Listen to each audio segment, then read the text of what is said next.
Bonjour à tous, merci d'être venus à cette conférence sur la sécurité, la traçabilité, le tout au travers de l'utilisation d'outils Big Data.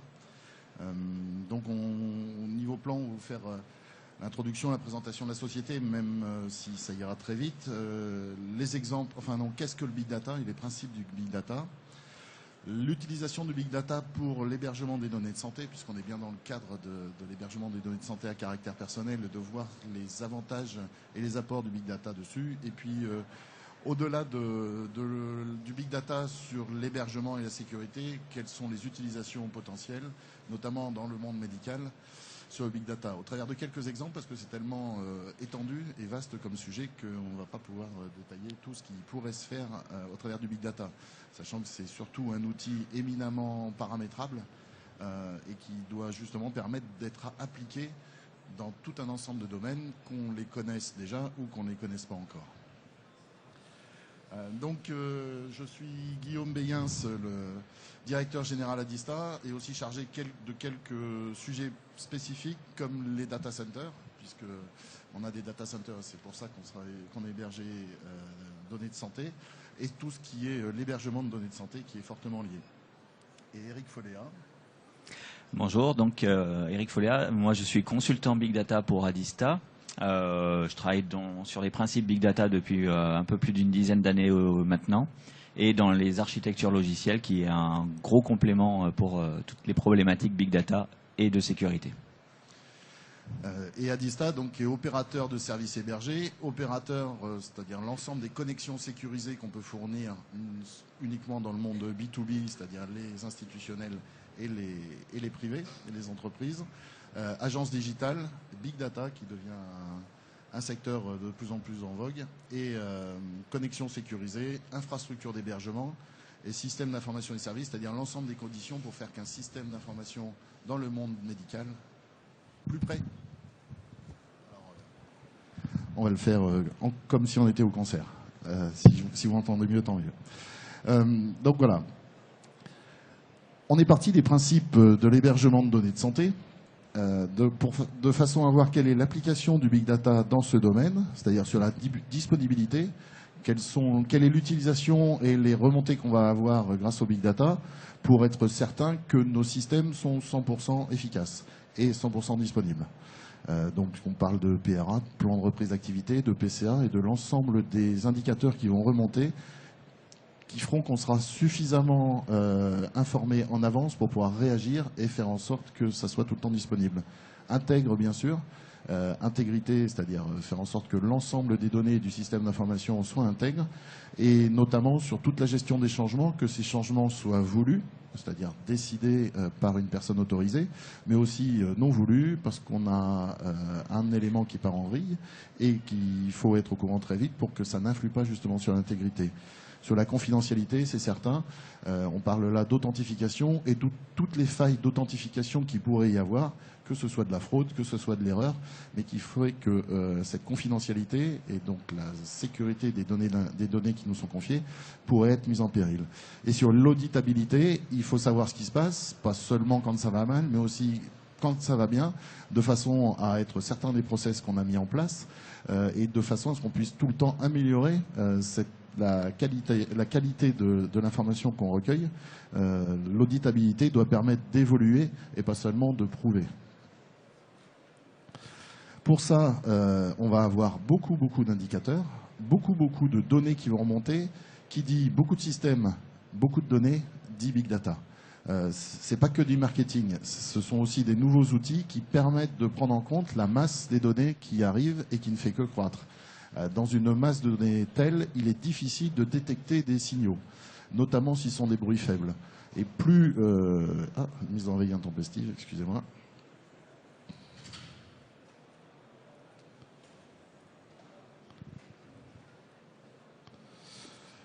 Voilà. Plus on va être noyé dans les données, moins on va être capable d'avoir de l'information. Les données, l'information, c'est jamais que les données retraitées, mais retraitées de façon suffisamment fiable et suffisamment visible pour qu'on puisse les exploiter. Et donc, c'est vraiment l'objet du Big Data que de récupérer de l'information, de la donnée hétérogène et volumineuse pour en faire de l'information. Chez Adista, on a décidé de considérer qu'un système d'information hospitalier, c'était l'équivalent d'un patient. D'un patient qu'il va falloir accueillir, monitorer, analyser, diagnostiquer, protéger et restituer. On a quand même des avantages sur un système d'information par rapport à un humain, par rapport à un patient. C'est premièrement, on peut arrêter un système d'information, ce qui est difficilement le cas pour un humain. Il vaut mieux éviter de l'arrêter. Deuxièmement, on peut cloner un système d'information. On n'en est toujours pas arrivé là pour l'humain et je pense que c'est une très bonne chose et j'espère qu'on n'y arrivera pas. Qu'on puisse éventuellement cloner des petits bouts, mais juste à fin thérapeutique. Et j'en parle, on peut aussi changer des morceaux de système d'information ou des morceaux d'infrastructure du système d'information. Ça peut arriver dans le cadre humain, mais c'est quand même plus compliqué et puis il faut avoir les bonnes pièces. Là, on sait qu'on peut s'appuyer sur des infrastructures, des éléments d'infrastructure qui vont nous permettre de réparer assez facilement, assez facilement puisqu'on aura les pièces de rechange. Tout ça, c'est la différence, je dirais, qu'il y a par rapport à l'humain. Mais un système d'information, en fait, c'est quelque chose de vivant. Et quelque chose de vivant, vous le savez, étant dans le monde de la santé, quelque chose de vivant peut forcément avoir des problèmes. C'est exactement la même chose au niveau technique pour nous. Un système d'information est vivant et donc, c'est pas qu'il peut, c'est qu'on sait qu'il aura des problèmes. Ce qu'il faut, c'est qu'on puisse le détecter suffisamment vite et qu'on puisse le réparer suffisamment vite pour que ces problèmes sur un système technique n'aient pas d'impact dans votre monde à vous sur les systèmes humains ou sur les êtres humains. Donc accueillir, c'est ce qu'on va faire comme pour vous quand vous accueillez un patient dans un hôpital. On va faire la même chose pour accueillir un système d'information dans nos data centers. Et pour ça, il va falloir qu'on se renseigne sur lui, se renseigner sur son état d'origine, d'où il vient, comment il est, quelles sont ses caractéristiques. Ensuite, on va le monitorer de la même façon que ce que vous faites en mettant des sondes ou un ensemble d'appareils. Nous, on fait exactement la même chose. On va monitorer pour savoir ce qui se passe. S'il a un problème, ce système d'information, comme un humain, il va falloir savoir. Pour ça, on va recueillir tout un flot de données. Il va falloir les transformer pour pouvoir analyser. C'est là que le big data entre en ligne de compte, puisqu'on va faire une transformation entre les données et l'information. Avec bien sûr des boucles d'itération qu'on va analyser, on va monitorer quelque chose, avoir des résultats, les analyser, on va se dire oui, ça donne de l'information, mais c'est pas suffisant ou c'est pas exactement là qu'il faudrait faire. Donc on va faire des boucles. Une fois qu'on a toute cette information, on va analyser pour diagnostiquer. Donc là, on fait appel à des experts, des médecins spécialistes dans vos cas, de façon à pouvoir savoir exactement où est le problème. Le but étant de protéger pour nous. Quand je dis protéger, c'est réparer. Pour vous, c'est soigner. Puis ensuite, on reviendra dans une boucle d'itération puisque on a soigné. Est-ce que c'est bon? Est-ce que c'est durable surtout? Ou est-ce qu'il faut faire autre chose? Et on va re-rentrer dans une boucle monitoring, analyse, diagnostic. Le but étant de protéger et de soigner. Et puis ensuite de restituer, ce qui est très important, de façon à savoir ce qui s'est passé, pourquoi ça s'est passé, et si c'est possible, d'éviter que ça se repasse. Tant qu'à faire, si on peut éviter des problèmes et se concentrer sur les problèmes potentiels futurs qui pourraient altérer la santé du système d'information, autant le faire. C'est la même chose dans votre cas. Tous les protocoles ou process que vous mettez en place pour que ça ne se produise plus. Si on l'applique à l'hébergement de données de santé, on a fait une allégorie avec un patient arrivant, le petit bonhomme orange, il arrive, il est orange. Ça veut dire qu'il est dans un état qui est... Alors, il n'est pas encore critique, mais il va pas tout de suite très bien. Un système d'information hospitalier hébergé, c'est une infrastructure, c'est-à-dire un bâtiment dans lequel il va y avoir de l'électricité, du froid, de l'anti-incendie, bien sûr toute une série de capteurs pour alerter si jamais un de ces éléments ne va pas.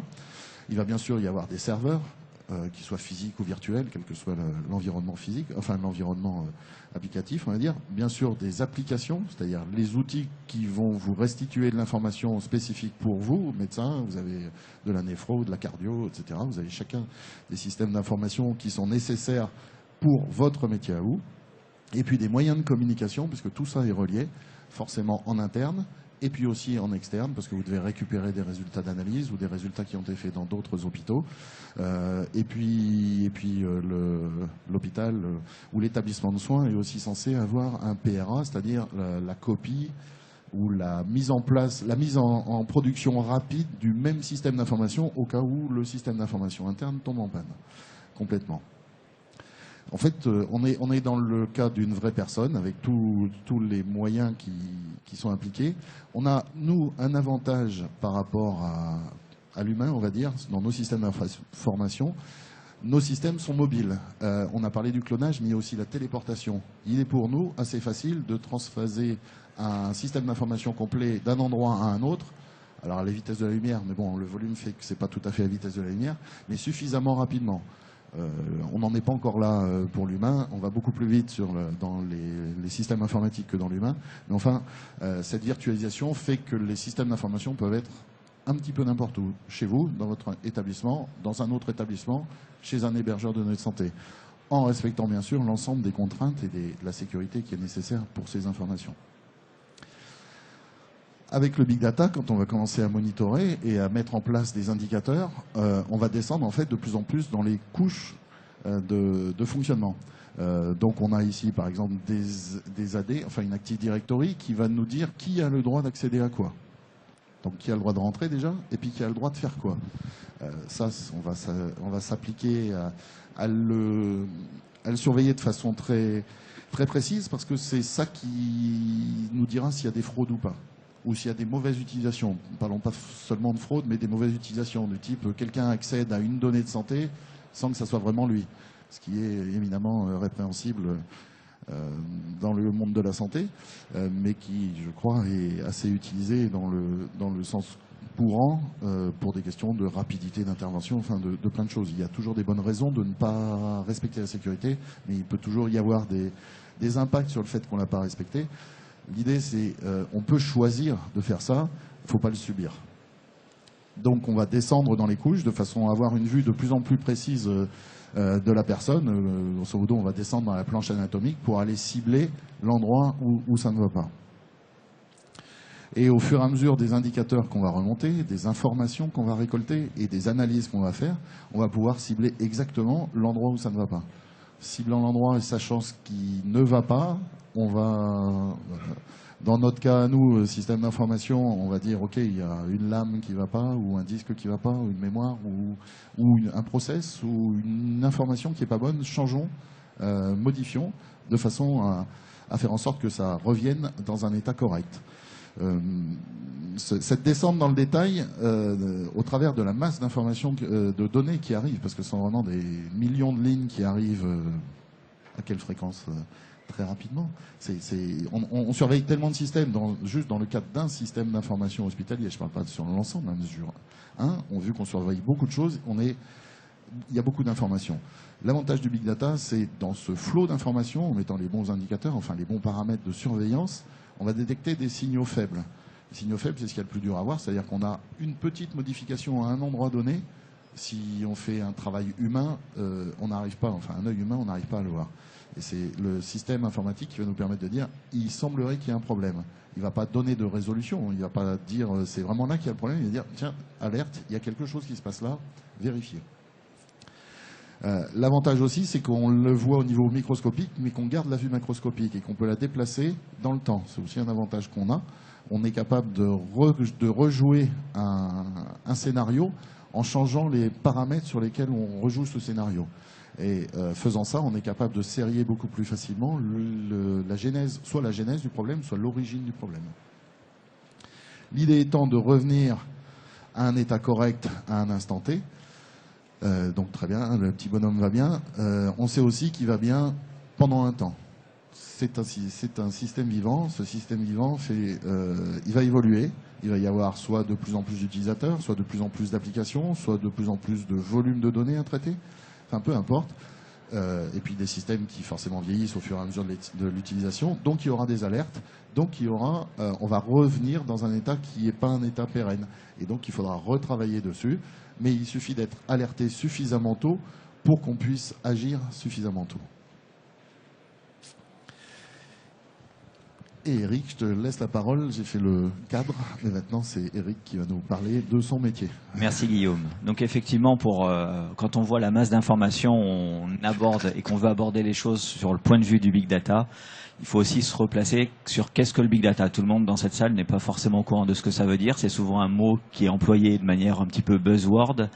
Donc, pour rappel, le big data chez Adista, et j'ai repris une phrase qui a été fabriquée par l'ensemble du personnel d'Adista dans un espèce de forum. Et ce qui en est ressorti, c'est que le big data, et c'est ce que Adista comprend aujourd'hui dans toutes les branches, chez tous les employés, c'est traiter de grands volumes de données provenant de sources disparates et pas forcément structurées, et cela de façon automatisée. L'objectif, c'est d'avoir une information pertinente dans la masse de données. Une information pertinente pouvant venir de n'importe quel type de données machines, des systèmes d'information, tu en as parlé, Guillaume, mais également des données provenant du monde industriel, qui veut dire dans un hôpital de tout ce qui va être fluide, oxygène, etc. Sur la partie électronique et pourquoi pas sur les parties mécaniques. Tout ce qui peut générer de la donnée machine devient de l'information. L'objectif, et tu l'as dit Guillaume, c'est de percevoir les signaux faibles, d'arriver dans cette information à comprendre finalement l'essence SENS. Ce sont des techniques en big data qui sont de plus en plus industrialisées, ce qui nous permet d'avoir des choses accessibles aujourd'hui pour presque tout le monde. Ça ouvre des perspectives dans tous les domaines, en particulier dans la santé, en particulier dans la sécurité, mais également sur tous les autres domaines, et l'ensemble de nos clients sont concernés. L'objectif derrière le big data, derrière ce buzzword, finalement, c'est le traitement de la donnée machine, le traitement de l'information pour voir les ensembles, pour voir les événements individuels dans les ensembles, pour voir également les relations entre les éléments, pour pouvoir les comprendre sur plusieurs perspectives. C'est quelque chose d'extrêmement important qu'on voit avec le big data et qui était possible avant, mais de manière beaucoup plus difficile.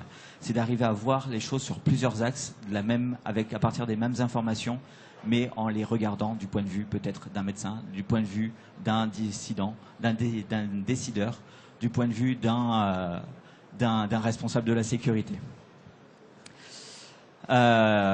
L'objectif, c'est d'avoir beaucoup d'informations, et l'objectif réel, c'est de pouvoir voir demain aussi dans ces informations ce qui était dissimulé, ce qu'on ne pouvait pas voir à un instant T. On a plein de choses qui arrivent. Tu as parlé tout à l'heure de cycles, effectivement, pour comprendre l'information. Effectivement, on travaille avec des outils chez Adista qui nous permettent de retravailler la donnée, même si on ne l'avait pas forcément comprise complètement au début. Et quand on ne dit pas forcément comprise, c'est-à-dire qu'il y a beaucoup de données qui changent, qui évoluent en fonction des systèmes, en fonction du temps, en fonction des versions, etc. L'idée, c'est aussi de savoir utiliser le big data. À quoi ça sert? À qui?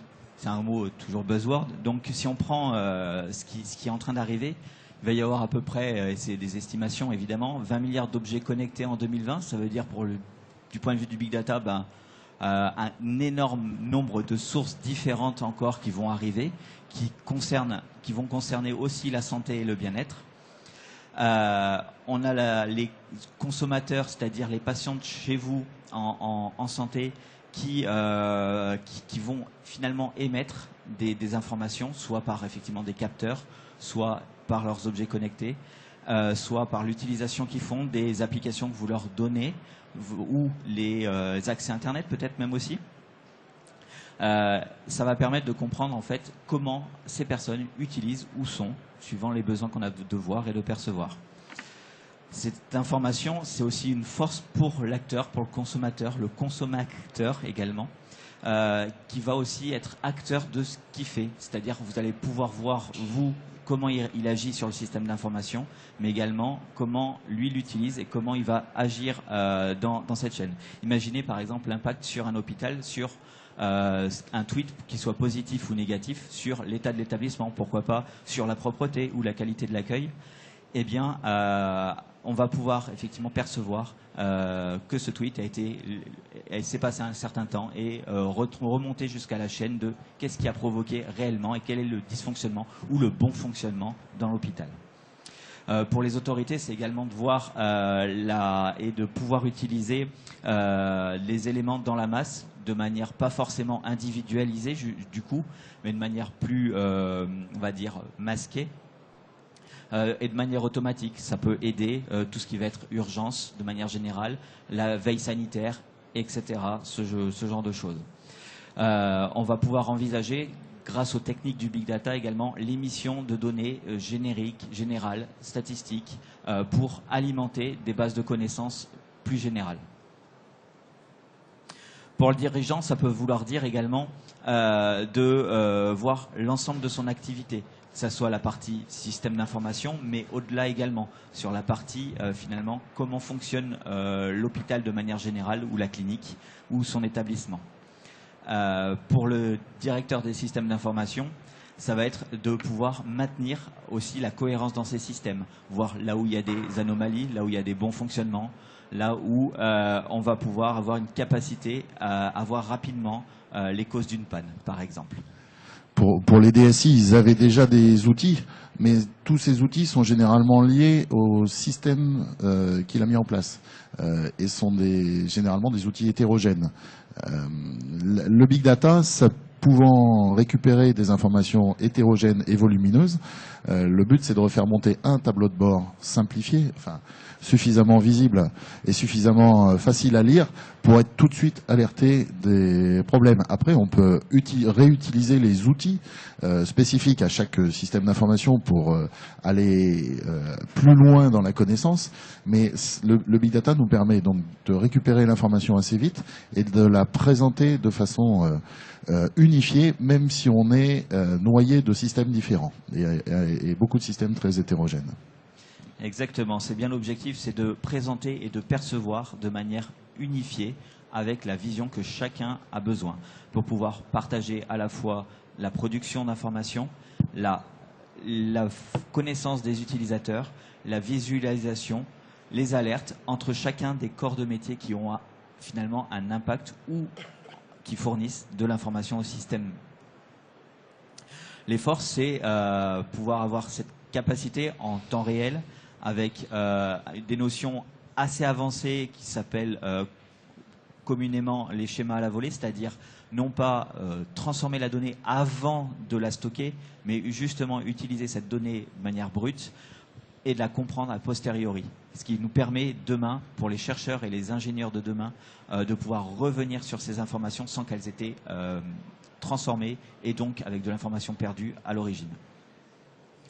Les grandes choses importantes sur ce type de plateforme, c'est tout ce qui va être contrôle et également le self-control de la plateforme sur elle-même, c'est-à-dire de valider en permanence et d'avoir des capacités d'auditabilité sur elle-même, en plus sur ce qu'elle fait pour avoir une fiabilité et une confiance finalement dans la plateforme et ce qu'on en fait.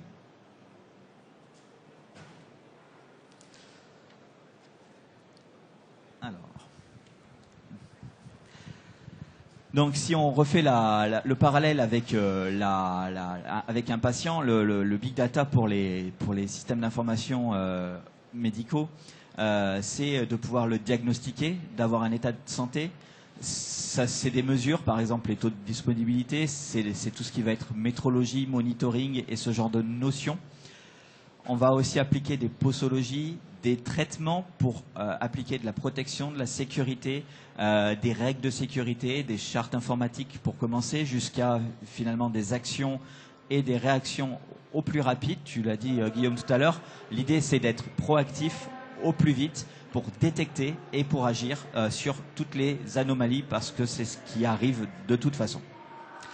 C'est aussi d'être donner des ordonnances, c'est respecter également les règles et les réglementations de conformité, mais également les règles qui peuvent être propres à chaque structure, à chaque hôpital, et qui vont être, même chaque service de l'hôpital, et qui vont pouvoir être adaptés. Quand on parle de sécurité, en fait, en général, on n'en parle pas, parce que d'abord, c'est un centre de coût. L'objectif de la sécurité, c'est finalement d'éviter les coûts de manière générale, et c'est ce qui est souvent difficile à mesurer et à justifier.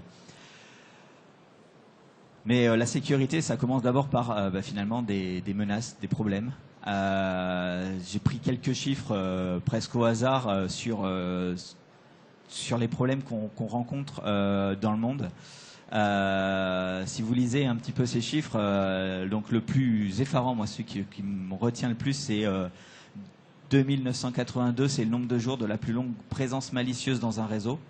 Donc c'est des faits. 205, c'est le nombre de jours moyen de la détection d'une anomalie. Et puis une autre que j'aime bien, c'est 204, c'est le nombre de jours que les vendeurs historiques mettent pour patcher les 3 vulnérabilités les plus exploitées. Donc ça ne veut pas dire les plus dangereuses, hein, mais les plus exploitées. Ça veut dire qu'effectivement, la sécurité, il faut aujourd'hui l'aborder d'une toute autre manière, d'une nouvelle manière, d'être beaucoup plus proactif. Et c'est ce qui génère nos choix de demain. Sur les coûts risques par rapport au SI de santé, donc vous avez à gauche le coût, non, les possibilités que vous avez de vous faire aider pour améliorer la sécurité de vos systèmes d'information hospitaliers, enfin dans le monde de la santé. Donc il y a des aides. De toute façon, la sécurité a un coût. Mais si on ne se protège pas, qu'est-ce que ça va me coûter au final? Donc d'un côté, vous avez les aides possibles, mais là, je vous enjoins à vous renseigner auprès de l'ANAP, de l'ASIP, enfin de la HS, l'ensemble des organismes qui sont capables de vous répondre sur OK, je veux faire ça, combien ça va me coûter, quelle aide je peux avoir. Et puis en face, vous avez des coûts qui sont certains si jamais ça arrive. Si jamais ça arrive, un décès dans un établissement de santé qui est dû à une faute et qui pourrait être généré par notamment un problème sur le système d'information, en moyenne, c'est 600 €, coût pour l'établissement de santé. Ce sont des chiffres moyens issus de l'assurance. Les sources, c'est le ministère de la Santé, études des marchés des industriels pour les établissements de santé, décembre 2015. C'est pour César Vital. Voilà, c'est des chiffres qu'on n'a pas inventés. C'est dans un rapport très officiel. Un cryptovirus dans un EHPAD, c'est 20 kg par jour, 20 000 € par jour, ça coûte. Donc le temps qu'on résolve tout ça, ne serait-ce que parce que pendant ce temps-là, l'ensemble du personnel ne peut pas travailler, il n'a pas accès au système d'information. Donc une vingtaine de personnes coincées ne pouvant travailler. Vous risquez aussi, en cas de problème de sécurité, une mauvaise notation sur la certification HAS, avec tous les impacts que ça peut avoir. Et enfin, et là c'est plus pour les responsables d'établissement, le responsable d'établissement, c'est lui qui est pénalement responsable. Pénalement responsable, ça veut dire jusqu'à 5 ans de prison et 300 000 € d'amende. Intuitu personne, pas l'établissement, hein, parce qu'il n'aurait pas fait ou pas fait en sorte que son établissement de soins puisse être aux normes qui permettraient de protéger. Ça ne veut pas dire qu'en se mettant aux normes, on ne sera jamais attaqué, on n'aura jamais de problème. Hein. Mais il faut être au moins à cet état de l'art et puis continuer à avancer pour minimiser les risques. Le risque zéro n'existe pas, enfin ça je pense que vous le savez tous. Et puis aussi, et je pense que c'est quelque chose qui est très dur à chiffrer, c'est sur la réputation de l'établissement. Si, suite à un problème, alors soit des données de santé se retrouvent n'importe où sur Internet, le pire étant qu'en plus elles soient utilisées à des fins frauduleuses, soit ne serait-ce que parce que la réputation de l'établissement, du coup, on prend un gros coup. Voilà. Donc chez Adista, nous on a étudié plusieurs solutions du marché il y a 2 ans maintenant, et on a choisi à l'époque Splunk qui nous semblait être le plus pertinent, le plus prometteur par rapport à nos attentes de sécurité pour le système d'information et par extension pour le système d'information hospitalier. Il est encore reconnu, et j'ai pris une des sources, pas au hasard, mais une des sources, par le SEO World Magazine, qui est un magazine spécialisé dans la sécurité. C'est une solution en fait qui permet d'avoir une vision à 360 en temps réel, et également qui va permettre de monitorer, de surveiller l'ensemble des autres systèmes d'information. Donc des autres composants du système d'information que vous utilisez aujourd'hui. La sécurité, comment en parler? L'idée, c'est d'avoir une vision immédiate de l'état d'ensemble, de pouvoir identifier les brèches, de pouvoir prendre des mesures proactives, de répondre en temps réel à ces menaces, d'avoir des mesures de protection qui aident à démontrer ou à respecter les réglementations de sécurité comme celle de l'ASIP par exemple. L'idée, c'est de pouvoir fournir en temps réel aux responsables de sécurité ou aux équipes de sécurité, parce que parfois sur des gros systèmes, on va avoir des principes de sécurité et des équipes complètes qui vont être capables de comprendre et de regarder qu'est-ce qu'une vraie menace parmi l'ensemble des informations. C'est-à-dire que quand vous avez par exemple un firewall ou ce genre de mécanisme que tout le monde doit connaître un petit peu, en tout cas sur les principes, va vous informer qu'il y a un problème, et bien c'est arriver à capter ce problème, à le rendre plus ou moins important en fonction de sa criticité, au-delà même de ce que va vous dire le firewall. C'est-à-dire, si c'est une attaque qui va concerner un équipement, par exemple, médical, vital, eh bien, ça n'aura pas du tout les mêmes niveaux de criticité que ce qui va attaquer un PC administratif. C'est pas du tout la même chose pour un hôpital. Eh bien, c'est ce que ce type de plateforme est ce qu'on va pouvoir mettre en œuvre chez vous demain. Voilà, et comme vous le voyez, on est toujours dans un état instable et il y a toujours quelqu'un qui essaiera de rentrer de frauduleuse. Il y a quelqu'un de la boîte là, non?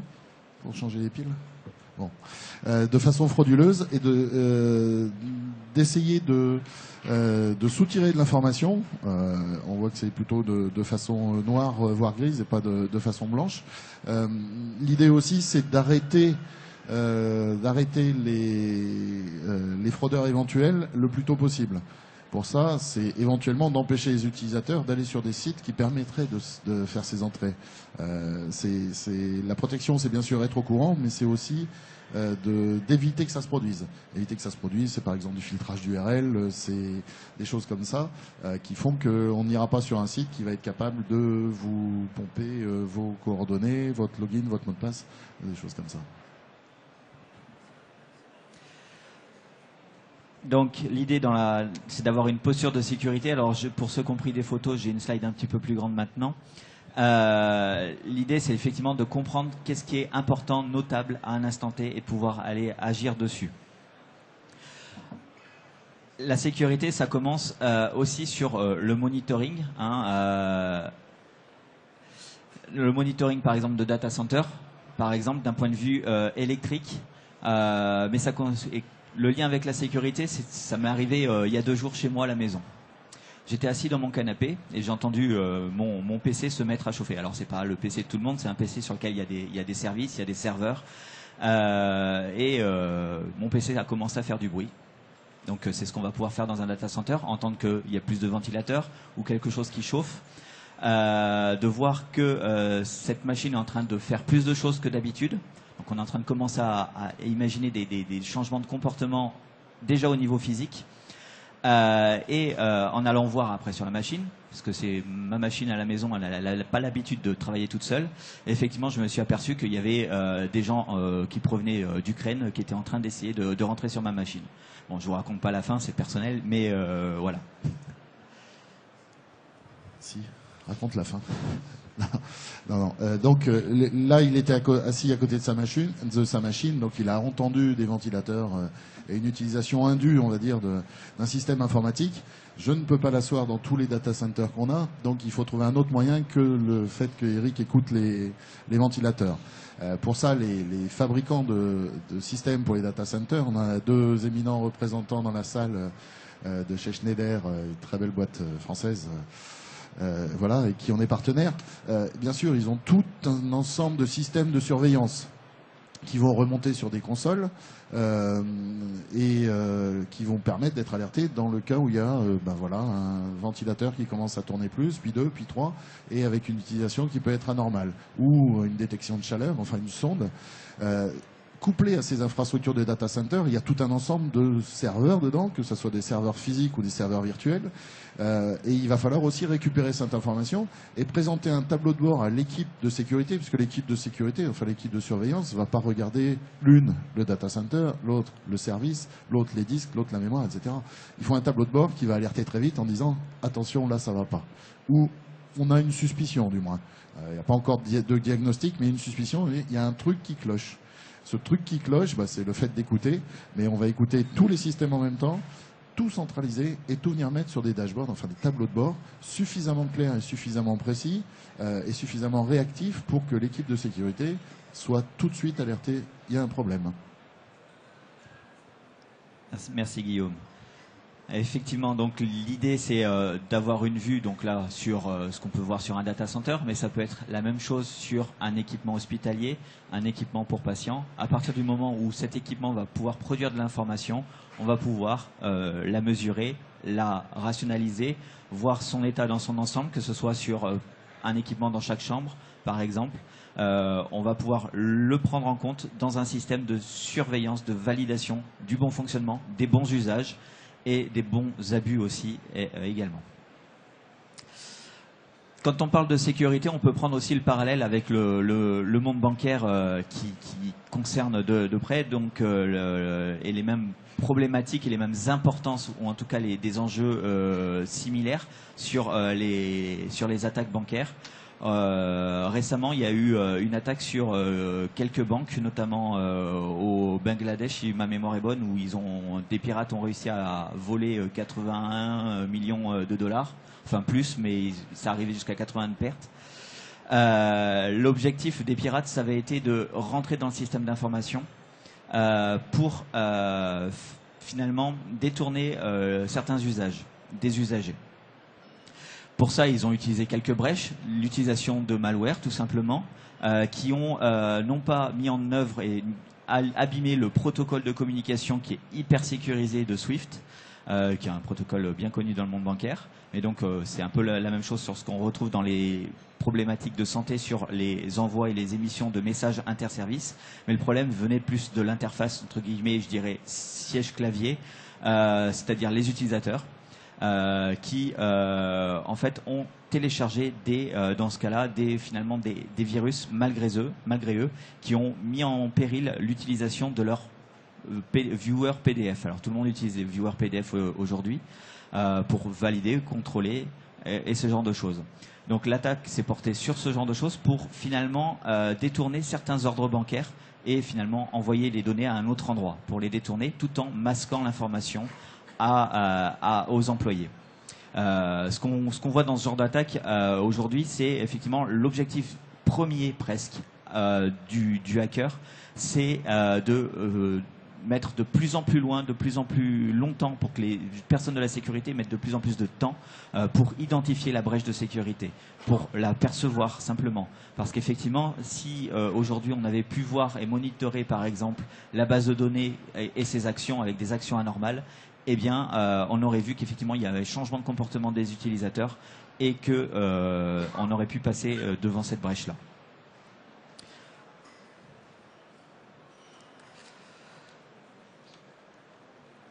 Et donc, pour la sécurité, on en a parlé, pour le monitoring, on en a parlé. L'objectif, à la fois, et c'est parfois une contrainte pour vous, c'est de répondre également à des réglementations.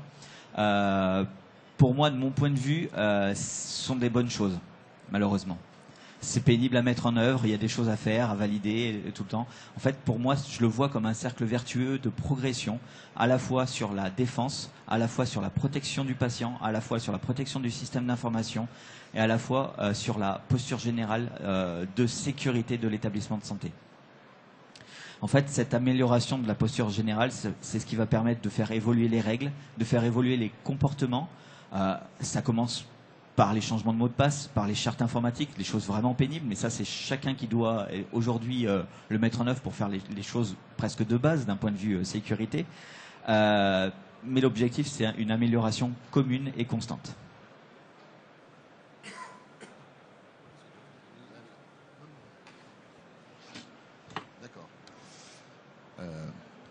En conclusion, et après ça nous laissera quelques minutes de questions si vous le souhaitez, et puis on est présent sur le stand B20, donc si vous avez envie de discuter avec notre pro consultant Big Data, ça sera avec plaisir.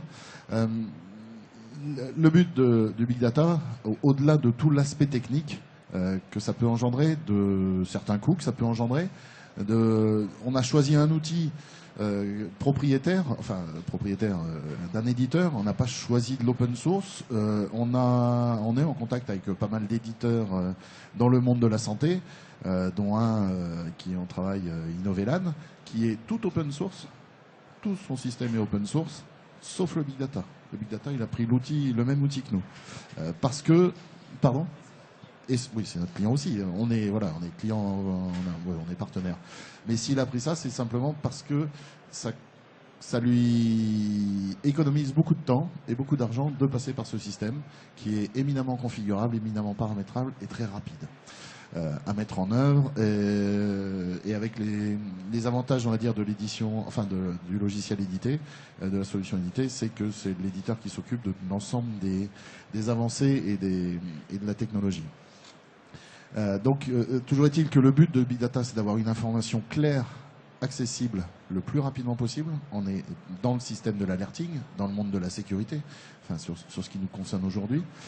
Un modèle ouvert, c'est-à-dire qui accepte l'ensemble des capteurs et des agents qui vont pouvoir venir déposer des données, sans destruction des données d'ailleurs. Le but, c'est on récupère des données sans toucher la source.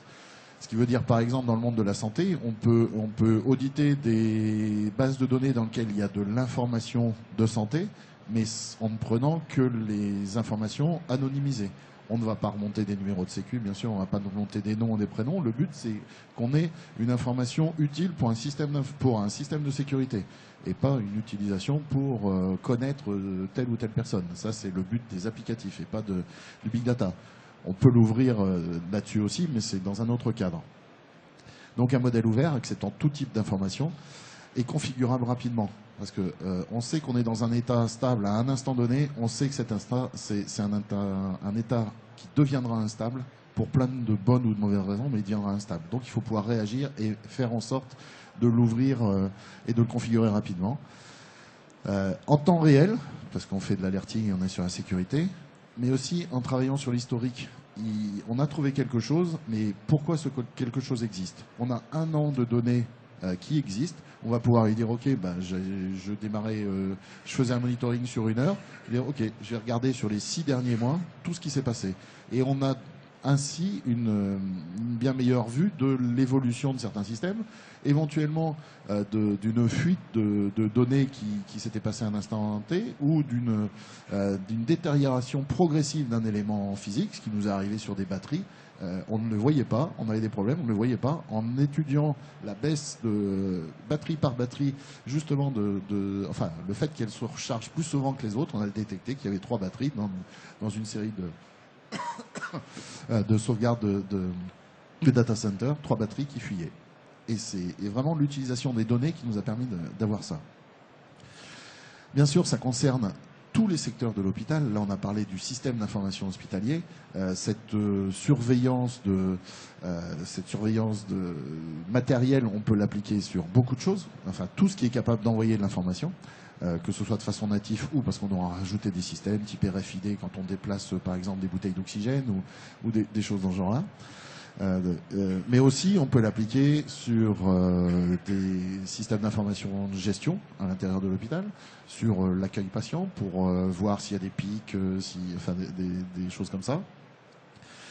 Sur tout ce qui est RH pour les congés, enfin c'est applicable partout. À partir du moment où il y a de la donnée, on peut la transformer en information et en faire quelque chose d'exploitable. C'est-à-dire que le tableau de bord sécurité qu'on a vu pour le RSSI ou pour le DSI, on est capable bien sûr de le faire pour un chef de clinique, pour un chef d'établissement, etc.